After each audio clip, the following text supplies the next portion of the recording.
Welcome back to the channel. Today we are finally starting on my Honda Civic. If you guys are new here, I've had this EG hatch for almost a year now. I bought it with the K20 turbo swap. Everything was already done to the car. Only thing I've done to this car personally was bigger injectors and a bigger turbo. Other than that, I have had zero experience working on this car. But as you guys can see, I got into a little fender bender not too long ago and it needs to be fixed. Obviously, I can't drive a car like this. So today we are going to be pulling everything. We're getting the engine bay stripped. We're pulling the motor, trans, completely stripping the engine bay. And I went ahead and already ordered the new radiator support, whatever it's called, front end for this car. So when that gets here, we'll be able to get that bolted on. If it's a bolt on or a weld on, regardless, we'll get that placed on when it comes. But that part is, I think it said 4 to 6 weeks out. So that is kind of a big window of not being able to fully complete the car. But I think that will give us just enough time because I want to completely strip down this entire car and there's a lot of things I want to do to it. Currently on the car, it is a bone stock K20. It does have some springs and retainers. I think that is it though. But other than that, it is a bone stock K20 front wheel drive still with the matching 6-speed transmission. I want to go ahead and convert this car to all-wheel drive. I've always wanted to, but I never wanted to work on this car until it blew up. I thought I would have blown this motor up so long ago, never blew up, so I never touched the car, just beat the crap out of it.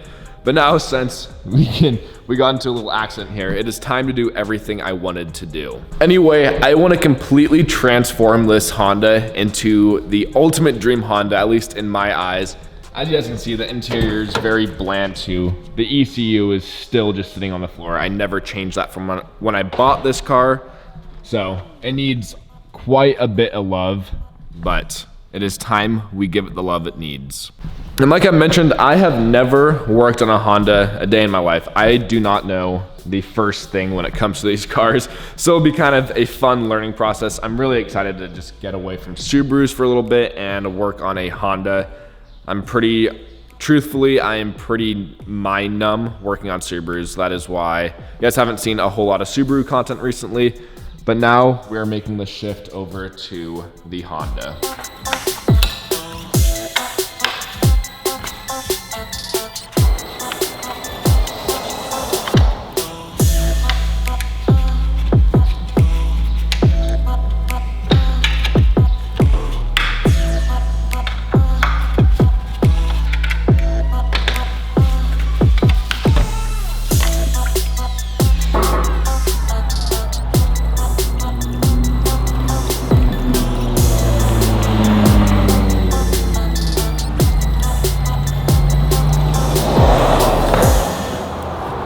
I have never once drained this catch can ever since I owned this car. Very, very gross. A lot of E in there, which, I mean, is not unexpected at all. But yeah, I've never drained that catch can before. And as you guys can see, very, very gross.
This is such a wiring nightmare. I'm trying to get all the engine harnesses and stuff disconnected, But if you guys can see just how unorganized and I don't know.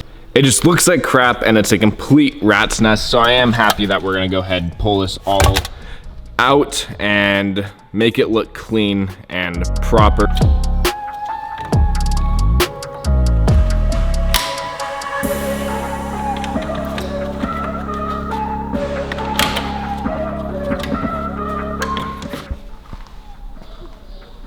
All right, we are now to the point to get ready to start pulling this motor. Normally, I think I would drop the motor from the bottom, but since we do not have a lift and I don't think my jack stands are gonna get the car high enough to drop the motor, we are going to be pulling it from the top.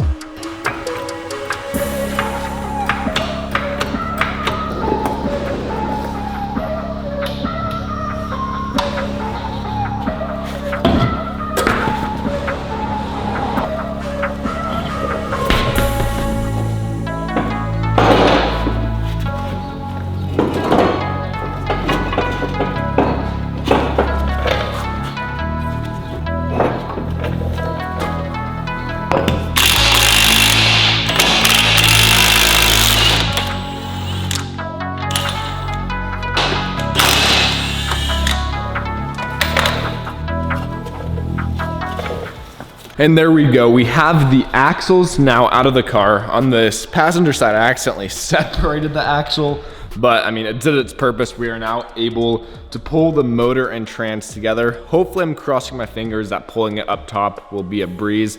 I have a feeling it's not going to be, but we're gonna go ahead and grab the engine hoist and get this motor pulled.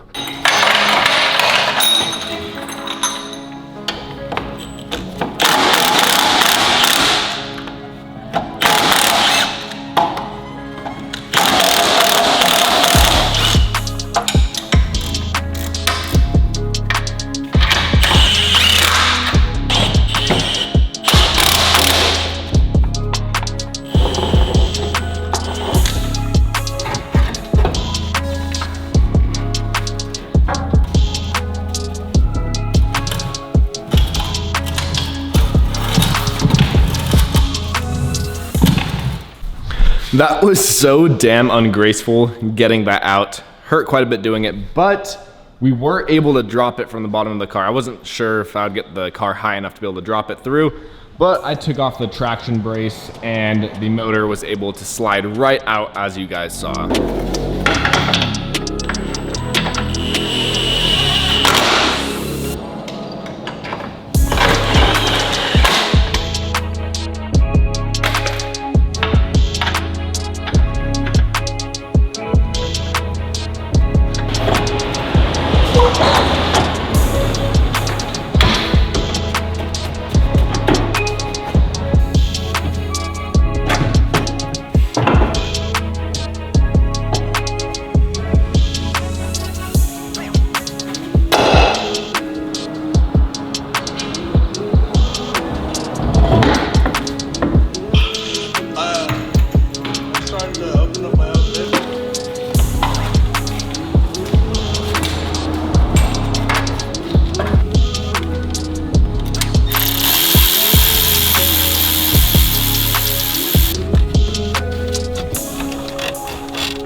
Yo.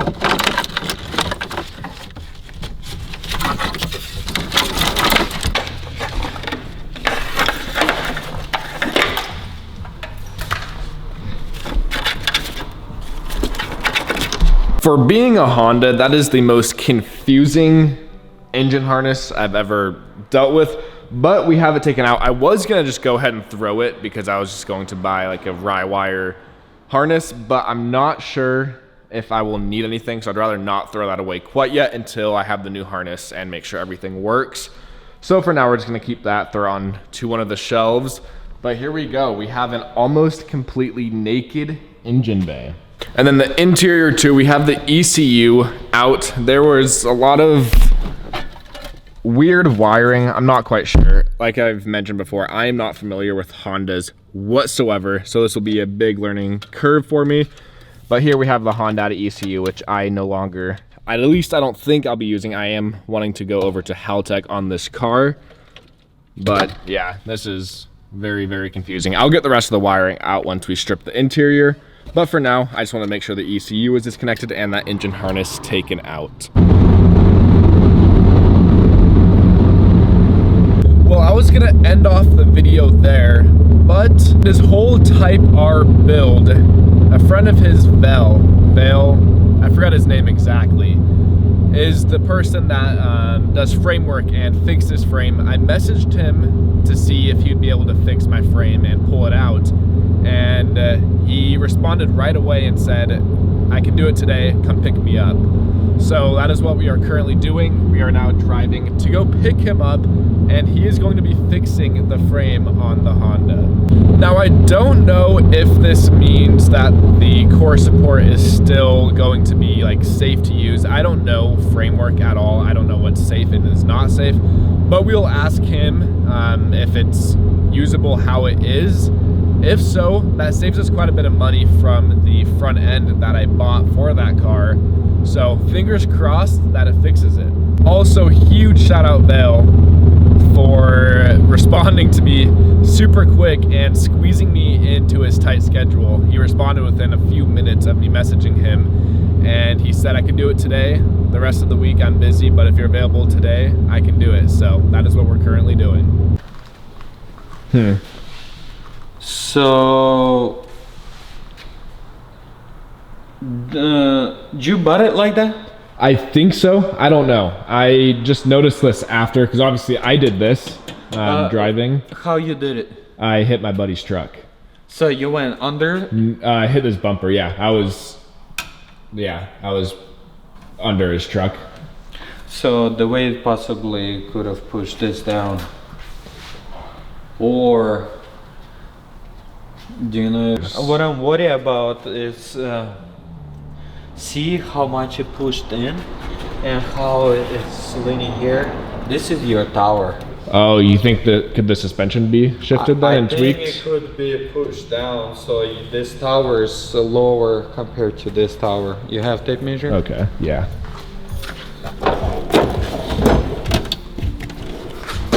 That perfect. So let's see. First, is there no? Oh, there's a hole. Let's see. That's 18 3/8 minus and 18 3/4. So okay. Part is actually same distance on the from the concrete to the car. Okay. Point here, and so same over there. But if you look in from here, see it's 3/4, what, 3/4 plus or something. From the concrete to the center of the hole, not the center to beginning, it's 18 3/4. And this one right here is 18 1/4 basically. Okay. So that's a 1/2 inch difference between this. Yep.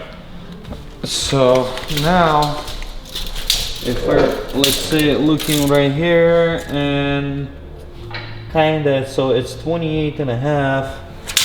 If we put it here, that's at 28.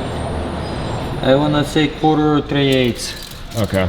So it's slightly different, but I don't think it's gonna matter what you're building out of it. Well, I came a little underprepared. We picked him up. He is now here at the shop. But of course, when you are doing body alignment, you need to have the proper, like you need to have a fender, headlight, and hood on to make sure it's aligned. Of course, I did not have that. Me too. But for kicks and giggles, he is going to eyeball it to see if he can pull it out as best as he possibly can without having the proper parts on here. And then I'll get all the parts ordered in, and then we can get it corrected from there. Yeah. You're welcome.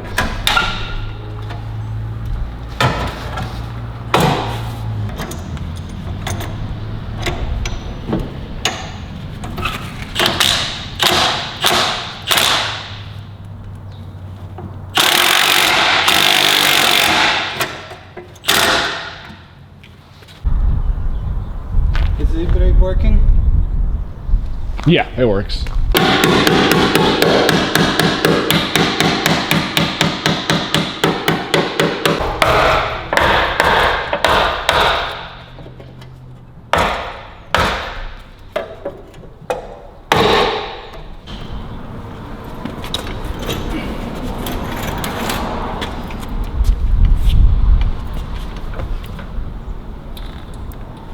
Normal, I completely forgot to end off this video, but huge shout out to Val for coming through and getting the frame corrected as much as he possibly can without having the proper parts and tools on him at the time.